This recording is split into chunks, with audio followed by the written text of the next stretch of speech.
अस्सलाम वालेकुम। इस वीडियो के अंदर मैं आप लोगों को ये बताऊंगा कि डायरेक्टर कौन होता है कंपनी के अंदर और कंपनी के अंदर डायरेक्टर की क्या पावर्स और क्या रिस्पॉन्सिबिलिटीज़ होती हैं। देखें, सबसे पहले तो आप ये चीज़ हमेशा जहन नशीन कर लें कि कंपनी एक्चुअली एक आर्टिफिशियल पर्सन है। ये कोई शख्स या कोई इंसान नहीं है जो आपको नज़र आए, जिससे आप बात कर सकें, जिससे आप गुफ्तगू कर सकें। ठीक है। सो कंपनी को चलाने के लिए अगर कंपनी ने कोई फ़ैसला करना है तो वो एक्चुअली कौन करता है? भाई साहब, वो करता है डायरेक्टर या डायरेक्टर्स। दरअसल कंपनी को चलाने के लिए हमने कुछ लोगों को हायर किया होता है, कुछ लोगों को लगाते हैं, और वो जो लोग हैं उनको हम डायरेक्टर या डायरेक्टर्स बोलते हैं। यानी एक से ज़्यादा होंगे तो डायरेक्टर्स कहेंगे, या जिनको हम फिर बोर्ड ऑफ डायरेक्टर्स भी बोलते हैं, क्योंकि जब मतलब 10 या 15 या 7 4 5 6 जितने भी होंगे लोग, तो उनका जब एक ग्रुप बन जाता है तो हम उसको कहते हैं कि यार ये बोर्ड ऑफ डायरेक्टर्स हैं इस कंपनी के। अब वो जो बोर्ड ऑफ डायरेक्टर्स हैं या जो डायरेक्टर्स हैं वो एक्चुअली कंपनी के बिहाफ के ऊपर फैसले करते हैं और कंपनी के जितने भी मामलात हैं उनको मैनेज करते हैं, और कंपनी के जितनी भी चीज़ें हैं उनकी रिस्पॉन्सिबिलिटी इनके ज़िम्मे होती है। कंपनी ने किसके साथ कारोबार करना है, किसके साथ कारोबार नहीं करना, कौन से शेयर होल्डर्स होंगे, क्या नहीं होगा, कंपनी का दफ्तर कहाँ होगा, कंपनी ने कोई नया बिजनेस शुरू करना है कि नहीं करना, ये सारी जो चीज़ें हैं वो डायरेक्टर देखते हैं। मतलब डायरेक्टर एक्चुअली सब कुछ है इस कंपनी का। मतलब सब कुछ, जिस तरह एक मुल्क के अंदर कोई बादशाह होता है, उसकी सल्तनत होती है, तो डायरेक्टर का भी तकरीबन यही काम होता है एक कंपनी के अंदर। ठीक है। सो इस वीडियो के अंदर हम मज़ीद देखेंगे कि ये डायरेक्टर जो हैं ये किस तरह काम करते हैं, उनकी क्या ड्यूटीज़ और रिस्पॉन्सिबिलिटीज़ और राइट्स हैं।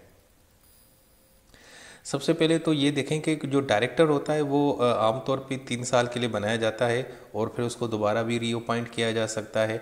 सो आमतौर पे उसकी जो अपॉइंटमेंट है वो 3 साल तक होती है। अब अगर आप प्राइवेट कंपनी है तो उसमें मतलब 2 से कम नहीं होने चाहिए डायरेक्टर्स। ठीक है।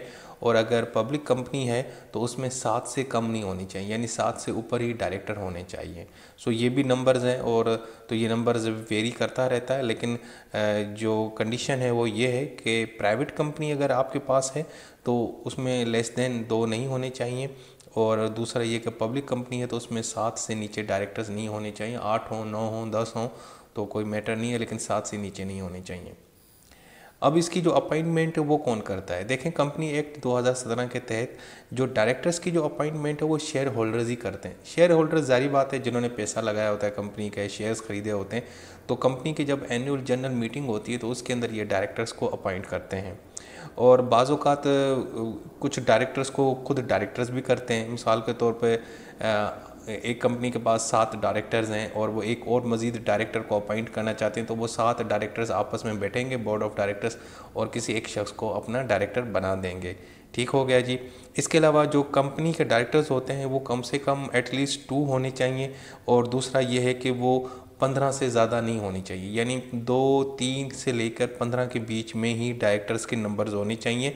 ये हमें security and exchange commission of Pakistan ने बताया है। इन्होंने हमें बताया है कि भाई साहब, किसी भी कंपनी में 2 या 3 से लेकर 15 के बीच में ही डायरेक्टर्स होने चाहिए। ऐसे ना हो कि एक कंपनी में 20 25 30 इतने डायरेक्टर्स नहीं हो सकते।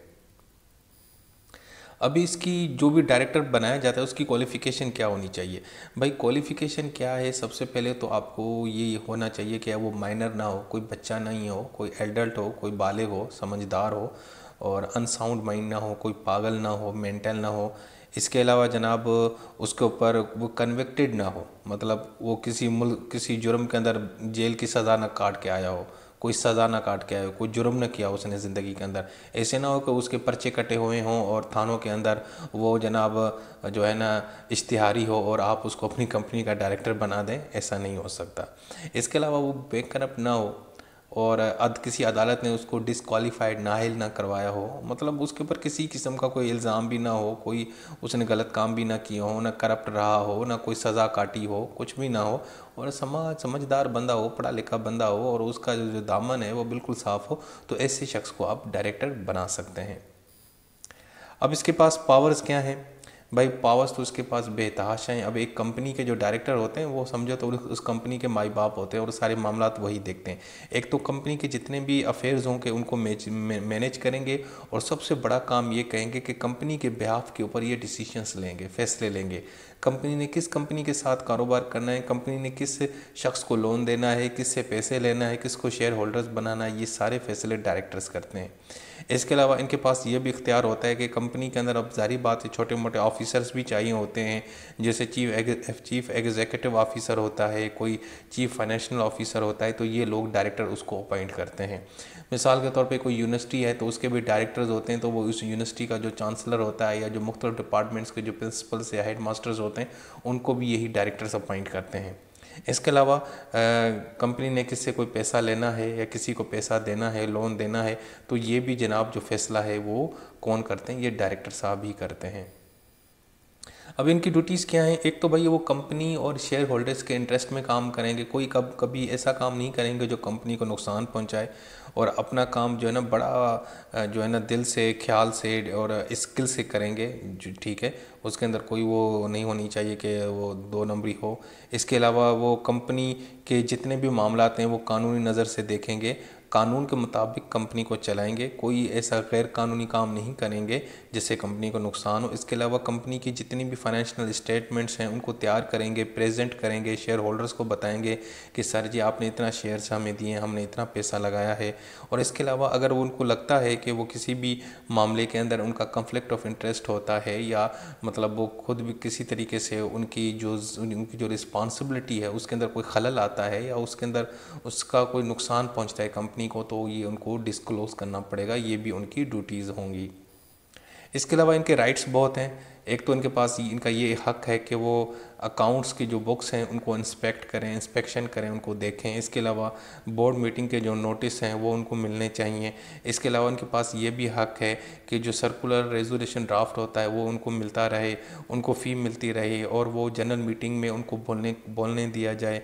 इसके अलावा बोर्ड मीटिंग के जो मिनट्स हैं वो उसको यानी देख सकते हैं, ये इनका राइट है। इसके अलावा वो अपना एहतजाज रिकॉर्ड करा सकते हैं। अगर मीटिंग के अंदर बोर्ड ऑफ डायरेक्टर्स की मीटिंग में किसी एक डायरेक्टर को अब दूसरे डायरेक्टर्स की जो फैसले हैं वो पसंद नहीं आ रहे तो उनसे इख्तलाफ कर सकता है और उनको ठीक है, और इसके अलावा वोट कर सकता है, बोर्ड मीटिंग के अंदर पार्टिसिपेट कर सकता है, मीटिंग्स कॉल भी कर सकता है, बुला भी सकता है, ये भी इसका राइट है। इसके अलावा वो अगर अल्टरनेट डायरेक्टर को बोर्ड ऑफ डायरेक्टर से रिक्वेस्ट भी कर सकता है, भाई मेरी जगह इसको लगा दें, मैं नहीं रह सकता, या इसको चूज़ कर सकता है।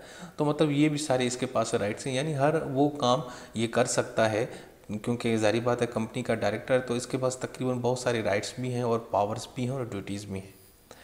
अब ये जो डायरेक्टर की जो पोस्ट होती है वो किस तरह मतलब वैकेंट होती है, किस तरह खाली होती है? भाई एक तो ये है कि वो डायरेक्टर मर जाए या वो बेचारा पागल हो जाए, दोनों सूरतों में डायरेक्टर की पोस्ट खाली हो जाएगी। इसके अलावा अगर उसको अदालत कन्विक्टेड कर दे, उसको किसी केस के अंदर सज़ा मिल जाए, तब भी कंपनी वाले उसको फारिग कर देंगे।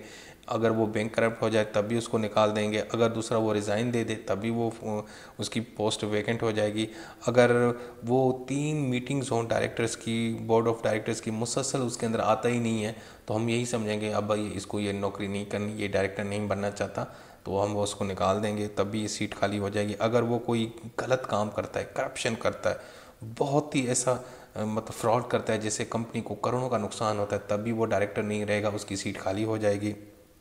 और इसके अलावा अगर शेयर होल्डर्स किसी को जो है ना स्पेशल रेजोल्यूशन के ज़रिए अपॉइंट करना चाहें तो वो अपॉइंट कर सकते हैं, या किसी को रिमूव करना चाहें तो वो रिमूव कर सकते हैं डायरेक्टर को। तो इस तरह भी डायरेक्टर की जो पोस्ट है वो वैकेंट हो सकती है। सो दोस्तों, ये थी हमारी वीडियो डायरेक्टर के हवाले से कि डायरेक्टर के पास क्या राइट्स हैं, क्या ड्यूटीज़ हैं, क्या पावर्स हैं। तो ये भी बड़ा एक आसान सा टॉपिक है और इसको आप लोगों ने ज़रूर तैयार करना है एग्ज़ाम के लिए। सो कंपनी लॉ के अंदर अक्सर डायरेक्टर के बारे में पूछा जाता है एग्ज़ाम के अंदर।